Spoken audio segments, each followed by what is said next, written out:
Esses foram os 7 maiores vexames recentes da seleção brasileira. Depois do 7-1 a gente achou que não podia piorar e adivinha, piorou. Sofremos goleadas vergonhosas para seleções pequenas, perdemos para seleções que nunca havíamos perdido na história, quebramos inúmeros recordes negativos. O 7-1 foi uma parada vergonhosa, mas depois não melhorou muito não, né, rapaziada? A gente não tomou uma goleada tão grande com 6 gols de diferença, mas somando vários vexames juntos, eu acho que num parâmetro geral a coisa piorou. A mais recente agora foi essa aí pro Japão, eu vou falar disso daqui a pouco, mas se sua memória talvez foi apagada e não lembra das últimas vergonhas aí ou vexames da seleção, nós vamos refrescar começando com uma leve e depois ir piorando. Número 1, Brasil versus Senegal. Em 2023 a seleção enfrentou o Senegal, uma seleção com bons nomes, mas não é nenhum grande super vilão, né? E para uma super seleção brasileira 5 vezes campeão do mundo, se espera que podemos vencer de uma forma mais tranquila a seleção do Senegal, que ocupa a 18ª posição no ranking da FIFA, né? Então era uma vitória simples, certo? Errado. O Brasil saiu na frente com o Paquetá, mas logo em seguida Diallo empatou. Porém, no início do segundo tempo, depois do cruzamento do Mané, Marquinhos faz contra e apenas 3 minutos depois Sadio Mané faz esse golaço. Tocou no Mané, bateu Mané, que golaço!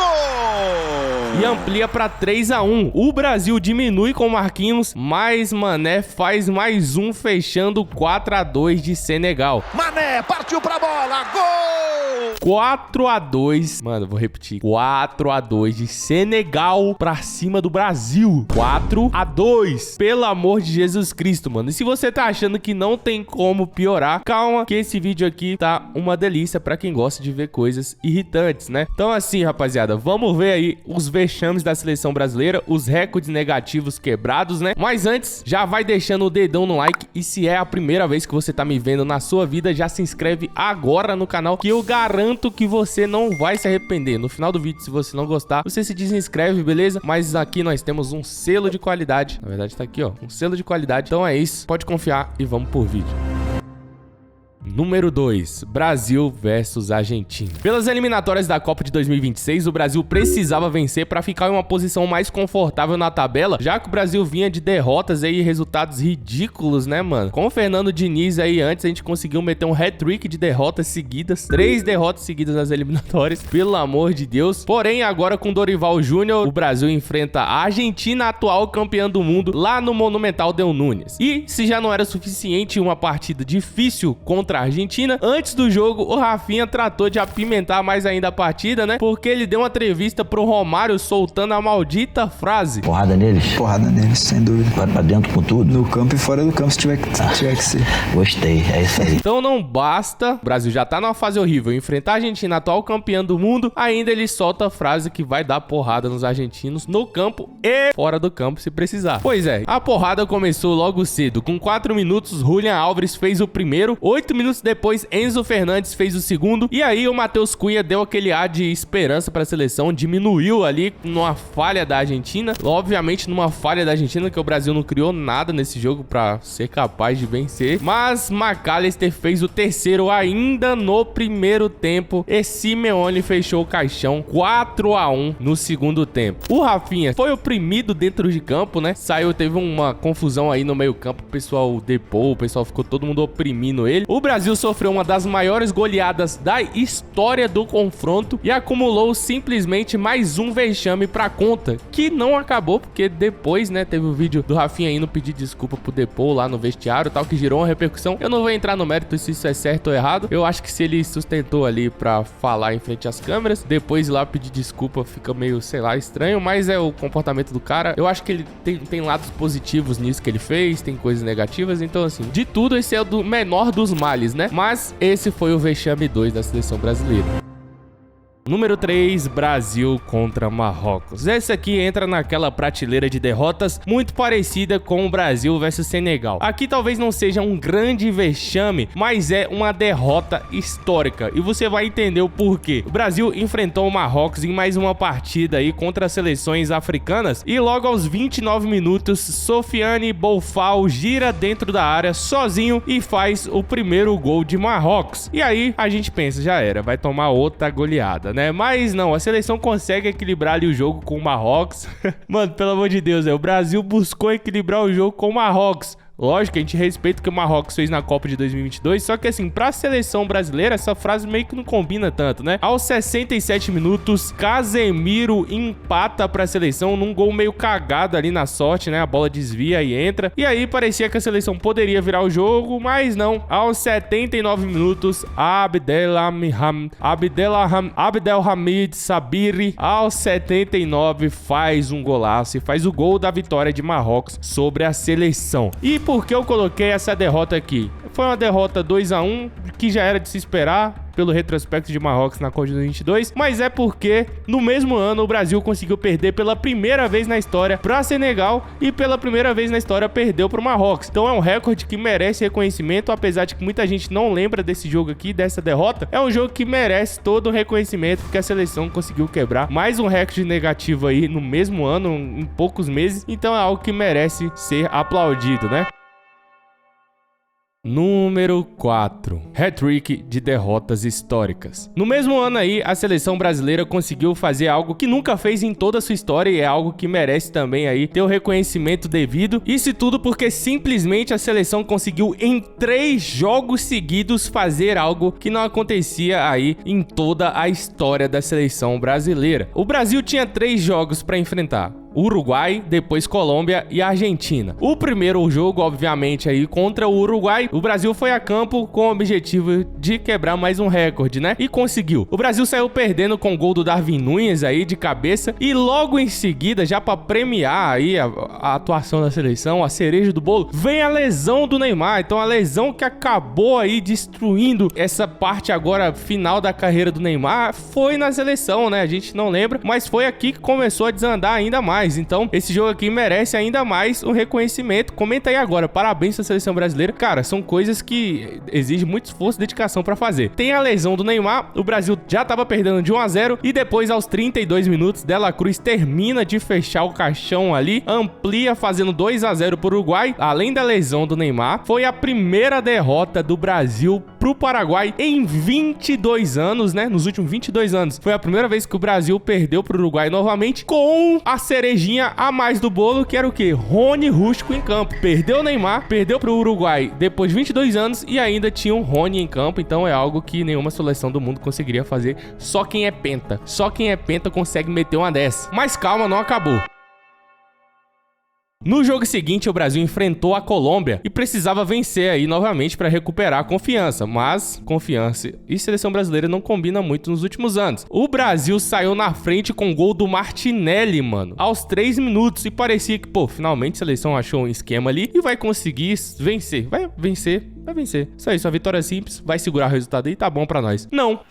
Aos 30 minutos do segundo tempo, Luiz Dias empata. O Brasil conseguiu segurar a vitória dos 3 minutos do primeiro tempo até os 30 do segundo tempo. Mas calma que o Brasil sempre pode piorar. Luiz Dias empata aos 30 e 3 minutos apenas depois ele vira o jogo com esse gol de cabeça e o Brasil perde pra Colômbia por 2-1. E aí, calma, porque eu te falei, um hat-trick de acontecimentos. Aqui também tem mais um recorde negativo. Foi a primeira derrota do Brasil pra Colômbia na história das eliminatórias. Então, meu amigo, 2 jogos seguidos, 2 recordes, lesão do Neymar, Rony Rústico em campo, primeira derrota da história pra Colômbia em eliminatórias. Tem que respeitar o Brasa. Não é qualquer seleção que faz isso. Mas calma, não acabou. No jogo seguinte, o Brasil enfrentava a Argentina, mano, dentro de casa aqui no Brasil. E em vários momentos do jogo, parecia que a seleção ia ganhar, mano. Pressionou ali bastante, Gabriel Jesus deu uma mãozada na cara do Depou, mas tomou o gol de cabeça do Otamendi no segundo tempo aí e perdeu mais uma partida. Então a seleção com essas 3 partidas agora quebrou mais um recorde, meu parceiro. Se preparem no sofá porque isso aqui é cinema. Pela primeira vez na história, o Brasil perdeu 3 jogos consecutivos em eliminatórias. Você merece seu like, meu amigo. Deixa o like aí agora. Não é qualquer seleção que faz isso, rapaz. Vamos reconhecer o nosso Brasilzão. Se fosse outra seleção europeia fazendo isso, você tava aplaudindo. Aqui é Brasil. Vamos reconhecer. Vamos reconhecer. Deixa o like aí agora e comenta. É o Brasa. Pra eu ver que você tá assistindo até aqui. E mais um vexame da seleção brasileira. Não por um jogo específico, mas pela sequência de recordes negativos quebrados. Número 5, Japão. Obviamente a gente não podia deixar de fora aí o mais recente vexame da seleção brasileira. A gente vai colocar mais imagens nesse trecho aqui, porque como o jogo tá bastante recente, os direitos autorais estão bem rigorosos com a gente, né, rapaziada? Inclusive eu quero avisar você que se de alguma forma você estiver assistindo algum vídeo meu e tiver um corte do nada, que o vídeo perdeu o sentido, é por isso, é porque a gente teve que tirar por direitos autorais. Acontece, né, rapaziada? Mas voltando a falar do Japão, o Brasil começa a vencer no jogo por 2-0 contra o Japão, primeiro com o gol do PH e depois com o gol do Martinelli. Parecia ser mais uma partida tranquila aí, mas depois de um erro individual do Fabrício Bruno, o Japão voltou pro jogo, diminuiu, empatou e depois virou o jogo com o gol de cabeça no 3-2 aí. Destaque pro Hugo Neneca, que dominou a bola no peito. Cê é louco, não é qualquer goleiro que faria isso. E aí depois dessas falhas, o Japão virou o jogo e aí foi a primeira vez na história que o Brasil perde pro Japão em 14 jogos e foi a primeira vez na história que o Brasil toma uma virada, vencendo o jogo por 2-0. Então assim, são recordes que a gente não pode deixar de colocar aqui. Mais uma vez, parabéns para a seleção brasileira aí. E vamos pro próximo, né, mano? Antes dos amistosos aí, o Brasil encerrou a sua participação nas eliminatórias para a Copa de 2026 aí, perdendo pra Bolívia por 1-0 com o gol do Miguelito,